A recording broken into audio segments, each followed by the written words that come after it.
Drop the gun. You are under arrest.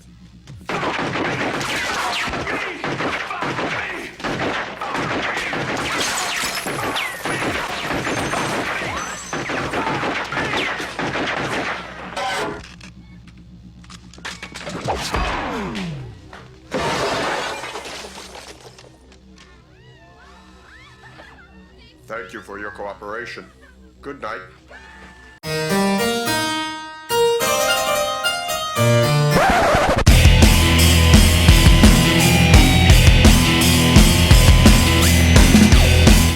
Thanks for tuning in for another episode of Unreal Talk. I'm Brian. That's Dave. Dead or alive, you're coming with me. I was watching Robocop. I see. I loved Robocop. Yeah. The original, not so much the new one. Yeah, the new one was a little too clean for my taste. I mean, okay, I love Detroit. I really do. Heart of America, the steel industry, built the backbone of this country. But, that having been said, I think the original Robocop movie accurately predicted the future of Detroit back in the 80s. Yeah. Because if you look at what people talk about when they talk about Detroit now, it really does mirror up to the old Robocop movies. What with the crime and the abandoned houses and the rotten neighborhoods and the drugs. Yeah. It's not a very nice place to live. Yeah. The Ed 209s walking the streets. Well, that at least makes you feel safe. Yeah. Because, as long as you're not doing nothing wrong, they won't blow a hole in you, right? Yeah. But, that was actually a more accurate prediction. The one that came out in 2014, which was supposed to be set near future, as all these movies are nowadays. But, it shows Detroit being a very cheery, green, happy place. And I'm like, okay, allegedly we need robots to stop crime, but Detroit looks pretty nice already. I don't see why we need robots. Yeah. Everything did seem a little too squeaky clean and polished in the new one. Yeah, the entire idea behind it was, this guy's fight for humanity.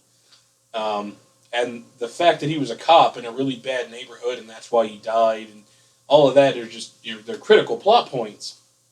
And they really needed to be addressed better than they were. Yeah. But we've already harped on Robocop, I think, before. The remake, I think. Yeah, we harped on that. But we never talked about the original 3 movies. Yeah, the trilogy of terror, if you will. Well, the third. The trilogy of declining returns. Robocop 1, awesome. Robocop 2, pretty darn good. Not quite as good as the first one, but pretty darn good. Third one, why? A Tomo-san. Really? Literally. You might as well call him Mr. Roboto. The Japanese samurai robots. Yeah, just... I like how they kept it in the... Well, we'll get to that. Just meditating in the... Yeah. But that's his recharging position. Okay, so yeah, Robocop, the first one. God, that movie. Yeah, so who hasn't really heard the origin of Robocop? I don't think that there's anyone who hasn't. Yeah, it's such... Okay, granted, there's people that probably haven't seen the movie, but somewhere along the line you would have heard about the cop that gets killed by criminals and turns into a robot and goes around stopping crime. Yeah, so he's in the wrong place at the wrong time as a cop because Detroit, as mentioned, is the Detroit of today rather than the hopeful Detroit of tomorrow. Yeah. And he ends up, his partner ends up dying. Didn't he? Yeah, his partner ends up getting shot to death. No, he just winds up he just transferred. Oh, did he? Yeah, well, because remember OCP was moving cops into the bad precinct just to have Robocop candidates standing by. Oh, yeah. Say what you will about the corporate system. These guys are just like, well, if we put enough decent cops in a shit neighborhood, somebody's going to get plugged, and we're going to have some cyborg parts. Yep. So anyway, he's in the wrong place at the wrong time, so he gets his ass capped by that dad from the 70s show. Dumbass. And, so he gets carted off to the OCP factory where he's rebuilt. Well, you get to the ambulance first, and they're like, Claire, beep. No, fuck it. He's dead. Yeah. We got a candidate, and okay, well, cart him in. Yeah. his wife didn't have to sign off on that in the original. No, because he signed the release waivers when he joined the police force, because OCP was technically running the cops. Yeah. So anything they would have signed, he probably would have been like, oh yeah, new changes to the employee handbook. Signed. Who even reads this shit? And like the fucking cyborg addendum clause at the very end of the employee handbook. Like, oh, by the way, if anything happens to you, we will turn you into a cyborg. So they throw like the 5 or 6 pieces of meat that's left of Alex Murphy on a table and start fucking attaching metal to him like he's a they add about 70% more gun. That's right. And targeting systems and a cool scope. Exactly. That is all internal. You don't see anything. Yeah. And the one thing that I missed that they didn't do in the new one was his interface system. And that was kind of cool. I mean, it wouldn't make much sense now because everything's wireless. Yeah. But, you know, that interface spike played a pretty crucial part in that movie. Yeah, it did. Pow! Then again, the new movie, I don't think that the censors would have let, you know, a spike entering somebody's body like that. Cause you never really see it, though. That's the thing. I mean, he has his hand, and you see the thing, and he goes like that, and then he pulls his hand away, and it's like, blood splatter! And you see the dude walking away going, with the blood, and he's like, oh, God, and he falls in the dirt. Yeah, because one thing directed at anybody who has only seen the new Robocop movie is, the new one had zero spirit in regards to the original. The original first 2 movies were mega ultra violent. You know, I just come thinking about it. All of a sudden, out of nowhere, I got that little clip of Captain Spaulding from House of a Thousand Corpses, and I was like, wow, he should have been the commercial writer for the original RoboCop. Like, do you like blood, violence, and freaks of nature? Then you're gonna love RoboCop. Smash. Exactly. You know, because that's how they rolled back then. Yeah, it's like, you know what? Fuck it. It's a horror movie. This is for adults. Why would we market this towards children? Yeah, that's ultimately where they failed. Why you didn't see a RoboCop 4. And like again, we'll get to that. Yeah. But so anyway, he goes up at RoboCop. He learns his identity is that he's not a machine, and he's actually starts remembering shit. And anyway, by the end, he remembers he's Alex Murphy and that he's a person. And he fights against the evil. Who was that? That he wasn't the CEO. He was like the vice. The old man. Yeah. Well, the old man managed to make it through like the movies. Well, Dick Jones was the head of security concepts. I think he was the one in charge of the Ed 209s and stuff. So he gets shot through a window and has like Pee Wee Herman arms and legs. Yeah, the falling effect in that movie does not hold up. Yeah, do yourself a favor and never watch that movie on Blu-ray on an HD TV. His arms and legs were the same length when he was going down. Yeah, kind of freakishly distended by the special effects team as he fell down for no good reason. Just optical oopses. Yeah. Anyway, give it some forgiveness though, because it was a movie from the 80s and it was claymation. Actually, so were the Ed 209s to most degrees were claymation. Stop motion. Yeah. When I was a kid, I actually, believe it or not, thought that there was maybe a little midget or somebody in an actual vehicle, like in a mech suit. Now that I would have paid money to see. A midget driving around in an actual Ed 209. Yeah. If Warwick Davis being like, what the fuck? Because, it had that black thing over it that almost kind of looked like it could have been a cockpit. Yeah, exactly. But that would mean they'd have to have built that entire robot to function properly with a pilot. Well, when you're a kid, all that stuff is possible when you're a kid. Yeah, I mean, hell, I was so excited when I got the from the original Batman. They had the Batman paper that came out that had scenes from the movie, like a magazine, and the back they had schematics for Batmobile. And I was excited as shit because I was like, man, when I get the money, I'm gonna build me the Batmobile. It's like fucking nuclear engine. It's yeah. But honestly though, being the world that we're in now, you could just buy a Batmobile if you had the money. You wouldn't even need to worry about building it. It even comes with an iPad built into the cockpit. Just beep beep beep beep beep, and fucking programming shit.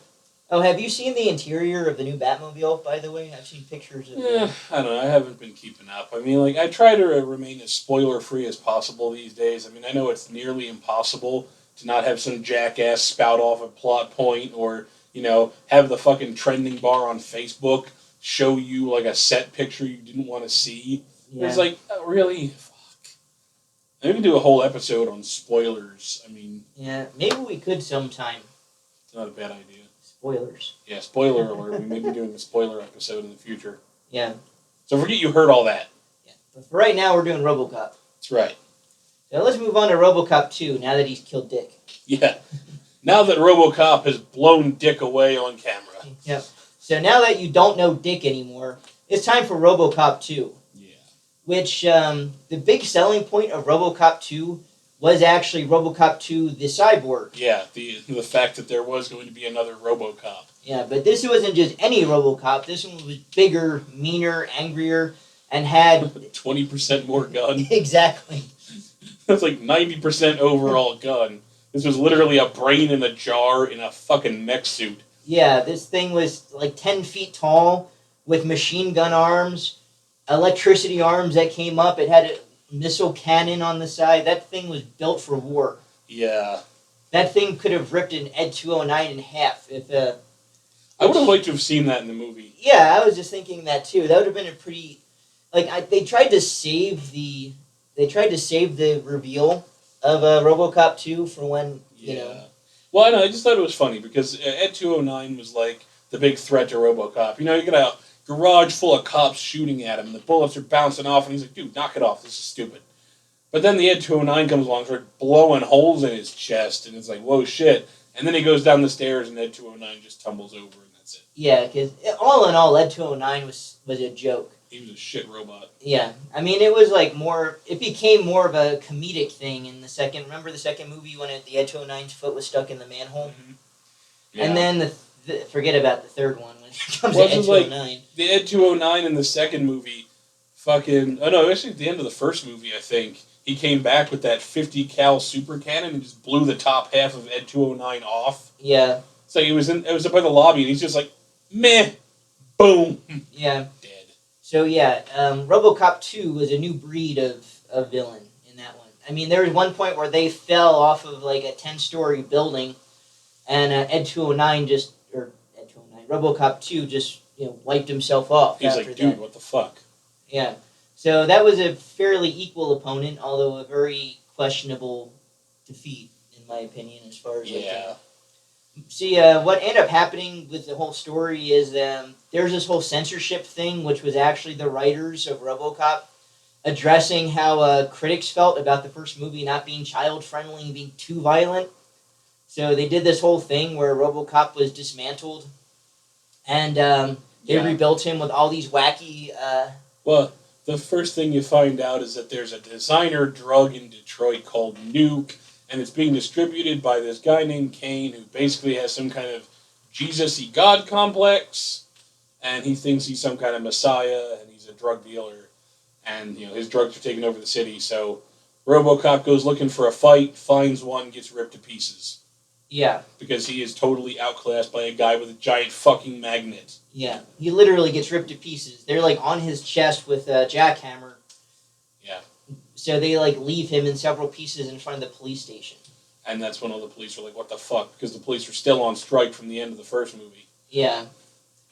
Which is all There's a whole subplot about OCP undermining the economy of Detroit so that they can buy the city out because the city had loans to them.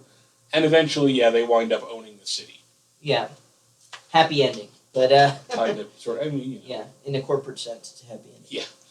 But yeah, anyway, so they rebuild RoboCop. Well, first, they weren't going to rebuild RoboCop. Yeah, but, then they put together a focus group that gave him all kinds of crazy rules, and he got confused, and he, killed the guy who was smoking, but, the... Well, no, he shot around the dude's head and almost killed him for smoking in public, but then... Oh, that's right. He shot the other person, and he started reading their rights to the corpse. Guy's dead. He's holding him up by his collar, and he's like, "You've got the right to remain silent." He actually sounds a bit drunk and fucked up through the whole thing. Yeah. the whole lovely moon tonight, isn't it, Lois? Yeah. Just acting not at all like Robocop and trying to be more human and nice and, Yeah. you know. It was a... Yeah, it's a scathing commentary it that we should have listened to a little more closely, I think. Yeah. Because the people who made the Robocop of Robocop 2 are the same douche nozzles that made the remake. That's all family friendly and cutesy and no blood. You know, PG-13 because we want the kids to be able to see it. Yeah. But it really was supposed to be a commentary on how everybody felt. You know, that's what I read about that. It's just gotten worse because it's actually come to pass. Yeah, it actually came to pass before the remake of RoboCop, though, because anyway, ending all this, there's this big, violent, bloody confrontation between RoboCop and RoboCop 2, and RoboCop rips the brain out of RoboCop 2 and smashes it on the ground. Major design flaw. Yeah. Now, like I said, I'll give them a pass on that because, quite honestly, he did have to go underneath like this plate of armor that was on his neck. Fire bullets and then rip the whole plate out and then reach in and grab the jar, and even then it took a minute for the robot to be like, oh shit, he's got my brain. Yeah, because what human, would be capable of doing something like that? If you put him in front of a bunch of drug dealers, what crazy motherfucker is going to be on his back shooting and have the strength to be able to rip through the wiring? Now, granted, they still haven't solved that giant magnet problem. Yeah. I mean, if anything, they've made it worse. Yeah. Because this guy's all electrical systems and metal. So one good shot of a magnet, he's just like... And I wonder if he'd still been able to fire his missile, though. Like, if he pulled the thing up... And blow himself up. Yeah. Missile flies back up into the... Well, because, I mean, assuming he's laying on his back, the magnet hits him on his chest like they did in Robocop. He pulls out his rocket launcher, he's like, I'm gonna fuck... Boom! And it blows up the thing. Yeah. Who knows? Yeah. Anyway, though, so anyway, RoboCop wins, again, for the second time in a row. Talks about, we're just human or whatever. Yeah. Like, makes that joke, it's sort of at the end. And I don't know, everybody crazy applauded. shit. Yeah. My favorite RoboCop, though, of all time was the one who, pulled his helmet off and screamed. Oh, Remember they were showing... That was the one thing we didn't cover, the defective RoboCop 2 trials. Yeah. They actually were making cyborgs quietly in the background. One of them, fucking came out, skitzed out, shot 3 scientists, and then shot himself in the head. The other one just walked out, ripped his robot helmet off, revealing a fleshy skull, screamed, and then fell over. Yeah. Fucking great. Yeah. The one that had, the one who shot himself, and he had, the little lights on it. Bam! And then he had the little police siren domes that came out of his shoulders, and I was like, why? Yeah. I mean, they were trying to improve on RoboCop, and it's like, there's nothing you can really do. I mean, it's a dude in a suit of armor with a gun. Yeah. Why do you need to add to that? Yeah, exactly. And they didn't. So basically what you wind up seeing is that RoboCop 2, the actual cyborg they go with, is bits and pieces of the trial RoboCops with a bit of the old RoboCop thrown in with a brain in a jar. Yeah. His head was, on a screen that would pop out of his chest on, a little, he had this whole creepy 3D, badly polygoned face that's PlayStation graphics. Yeah, I think it's a little better graphics than that head in Star Fox that spit out walls. You remember that thing? Yeah. Yeah, it's a little better because you could tell it was the drug dealer. Yeah. There was actually discernible, stuff. Yeah. So then we move on to RoboCop 3. This is the one I have trouble with. This is the series killer. Okay, Rip Torn. First problem. Okay, not that I don't think Rip Torn is a good actor. He is good in his niche. He was excellent in the Men in Black movies. Yeah, that's what I always remember him from. He's excellent in a lot of other things, but as the head of OCP, he just comes across like a really annoying used car salesman who's in charge of an entire company. Yeah. But, he wasn't even the biggest problem. I mean, the biggest problem was just RoboCop. It's not the character, but the movie itself. You know what the real problem is? What? I'm trying to think of the point of that movie, and it's not happening. Well, here's the thing. RoboCop, more or less, they wanted to get rid of RoboCop, but they knew that people wouldn't have it, so they basically framed him for some sort of, murder or something. Delta City. Oh, Delta yeah, City. That was what this all was about. In the first movie, they're talking about Delta City and how they'll be ready to yada yada. And the second one, they're like, well, crime is decreased, but we still need more before we can greenlight Delta City, which is going to be their plan to just level Detroit entirely and build a whole new city around it. Yeah. So in 3, they're like this close to starting it. So they got to start evicting people from their homes because, OCP owns all of Detroit, which basically means that apparently they can just kick people out of their homes and assign them a living unit. Yeah, like giant skyscraper apartment buildings once everything is built. Giant condo complexes, fucking crazy shit. But yeah, that was the whole point. The third movie was Robocop decides not to support the random evacuation of people and goes underground to help the rebels defeat OCP, who is about this close to being bought out by a Japanese company, which would then mean a Japanese company owns a city on American soil. Yeah. And they'd probably be better off here because no earthquakes, at least not in Detroit. Yeah. They could turn Detroit around. I said, you know what? Let's give Detroit to the Japanese. Yeah. I'd imagine a world like Batman Beyond. You know how they have all the Japanese kanji up on everything? Yeah, and especially with the way Delta City was designed, all the skyscrapers and like the monorails and shit going through it. I was like, yeah, okay, that's very much Batman Beyond. Yeah. But, that was OCP's vision for Detroit, and it was a corporate move, but it wasn't the worst thing that could possibly happen to a city that was about to kill itself anyway. It was a lofty goal, I think, but, I think they could have pulled it off if they had more cooperation. Okay, the second problem with this movie, spoilers? They kill his partner, Ann Lewis, the person who's been with him through all the movies. The one actor who's been in every goddamn movie. Who's actually the sister of... actually, her and the police chief. Yeah.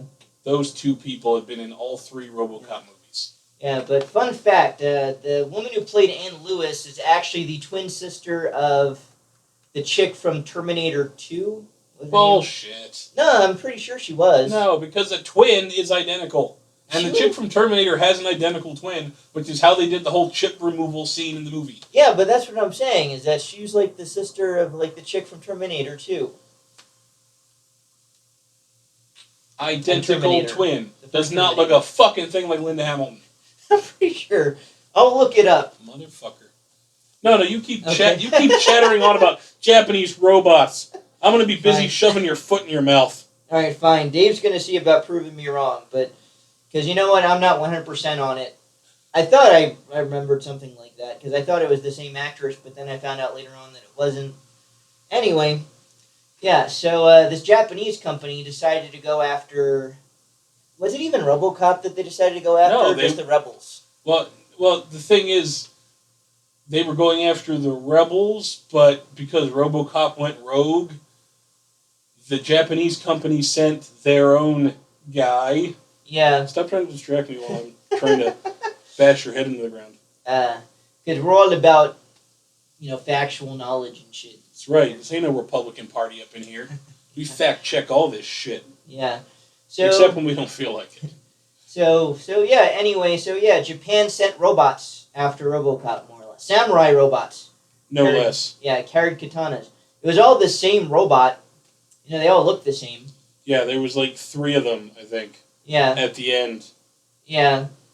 Horrible special effects. But one of the big problems, like kind of going back to RoboCop 2, what they were parrying in RoboCop 2 with the whole new directives thing where he had like 800 things that he like had to do now. Be nicer to people, clean up the streets or whatever. That's basically what RoboCop 3 turned into, was a PG-13, we can't show any blood nightmare. They actually had a little kid reprogram an Ed 209 to be loyal as a puppy. Remember that shit? That one fucking girl, because every movie in that time had to have an annoying child as a sidekick to make everyone look better. Yeah. But, after all, it was a PG-13 movie, and, it had to be, RoboCop had to be kid-friendly, so they had to have the kid that everybody wanted to be in that movie. For all the children. Okay, so, yeah. Nancy Allen, the woman who played Ann Lewis, has nothing to do with Linda fucking Hamilton. You can pretend. I will smack you in the dick. You can pretend they were twin sisters. You can pretend that I just smacked you in the dick, alright? Here's a picture of the one. Here's a picture of the other. Identical twins! You tell me I'm wrong. No, seriously. Yeah, just tell him already. I mean, Yeah. it's not hurting anything. You can leave a comment down below. About how not good that's working out for him. Anyway, fucking this RoboCop, watered down piece of shit third movie saw Robocop with a jetpack and Robocop with a machine gun arm, which was actually kind of cool. Yeah, I mean that was okay. You know, it's the thing about RoboCop that I never quite understood. Okay, he's a guy in a suit with a gun. Like, okay, well, he's got a gun. Now, granted, it has been a pretty cool gun. Yeah. I mean, it fires fast, it fires hard, and it has pretty big bullets. Yeah. Because it's blowing targets to pieces in that first movie. Yeah. Well, it's basically a hand cannon, like literally a hand cannon. But, you know, if he needed heavier firepower, he actually had to steal it from the criminals. Yeah. So when they're like, hey, let's give RoboCop an impractical missile-launching machine gun arm, I was like, I'm going to allow it. Yeah. Because it literally had a barrel that long and somehow managed to fit like 2 missiles in it that were like this big each. Yeah. I don't know, that whole thing just screamed action figure, though. Yeah, that was the other thing. It's like this was made to sell some toys. Yeah. Which they never really did a lot with RoboCop. I mean, yeah, not until the RoboCop cartoon. Yeah. When the RoboCop cartoon came out, they made action figures like a motherfucker. Yeah. I mean, But, RoboCops that had all kinds of attachable parts, little, I remember. sparking chest piece thing. Oh, yeah. Cool. The Ed 209, I had that one, the Ed 209 with the cap guns. Yeah, on the arms. That's Yeah. cool stuff. I mean, there's plenty of things you could do with RoboCop that would not suck. I mean, I remember the cartoon was a cartoon from the 80s/90s. We'll just give it a pass. It was a cartoon. And it was not bad. Yeah, if you liked, G.I. Joe or, name any one of those, cookie cutter action-y, The Toxic Crusaders. I would give that one more of a...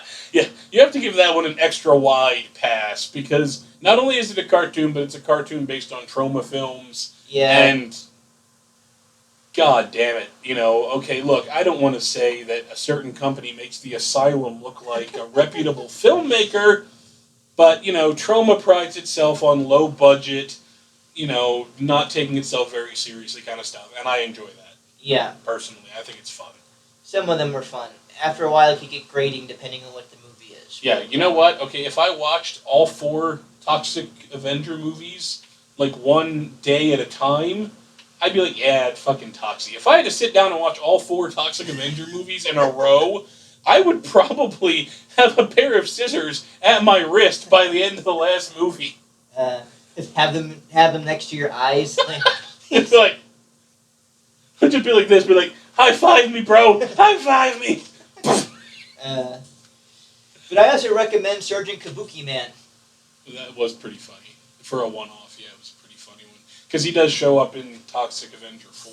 Yeah, he gives some... He was the head of that anti-Toxie crime fighter squad. He was wearing the business suit, but he still had the Kabuki mask on.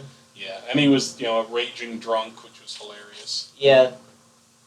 I hear But anyway, enough about good movies. Let's go back to talking about Robocop 3. Yeah.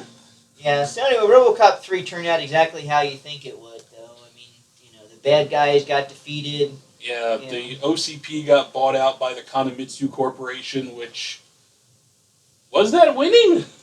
I think ultimately, Well, only because OCP's been, the bad guy throughout the movies. I think the only way you can consider this actually winning is the fact that because OCP didn't get started on Delta City fast enough, they can't do it now. Yeah. So ultimately, RoboCop has stopped the bright future of Detroit. Yeah, and which is why we have today's Detroit. We can blame RoboCop. Otherwise, right now, we'd have a bunch of samurai robots running around. That's right. I would totally own one of those things. You go to Detroit. Yeah. Detroit City.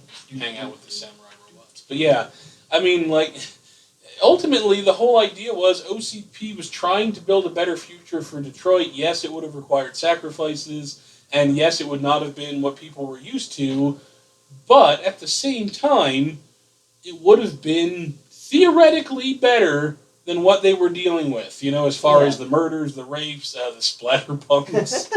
Fucking splatterpunks. Oh my god. Such a bad concept. Yeah. Well, that's bad concept. Bad content. Remember the RoboCop made-for-TV movies that were based on the short-lived Canadian live-action TV Actually, show? those weren't that terrible. Yeah. I mean, I like the black RoboCop that had the gold armor. Yeah, that was a nice touch. Yeah, he looked just like RoboCop, except but he was dark-skinned and golden shelled. And he called somebody my nigga. I remember. You remember that?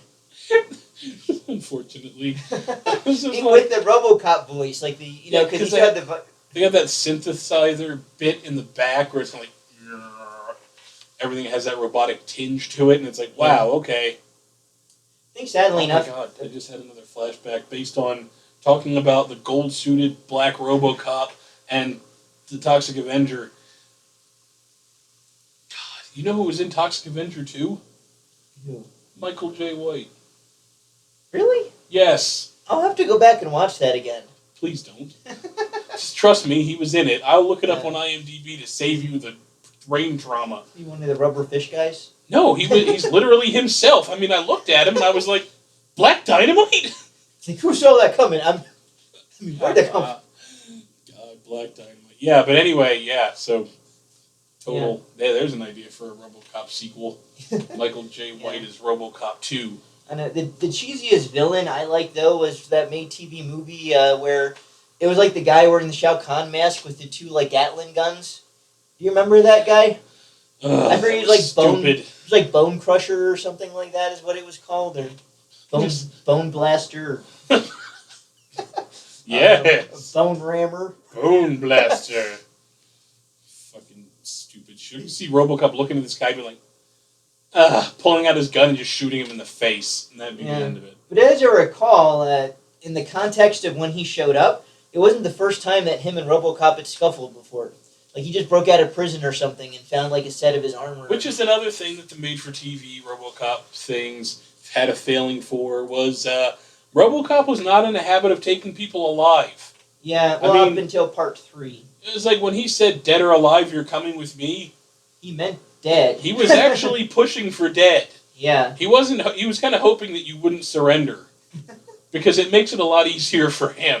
Yeah. It's like, bang, dispatch, send the meat wagon. I'm out. It's like, he shows up like, dead or alive, you're coming with me. I'm going to need a morgue at this address. Like, the guy's like, what? Like, what do you mean meat wagon? Bang, bang. Okay. Next crime. He shot the rapist in the balls in the first one. That was pretty cool. Shot through the chick's dress. And I mean, I don't know if you've been shot in the nuts, but spoilers, it sucks. I bet. Star-bombed. Anyway. Yeah, so I think that's where we should really wrap up RoboCop, because, we already talked about the remake before. And if there's one thing we've learned from RoboCop 3, it's that if you drag out anything RoboCop-related long enough, you're going to be just dealing with pure shit. So, with that in mind, I'd buy that for $1. I'm out.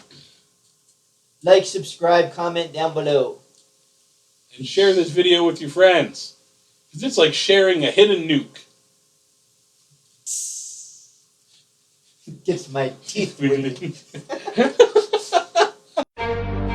Pattering, like, behind him as he was getting, like, something chasing him. And there's this big, like, almost like Resident Evil looking thing, like a liquor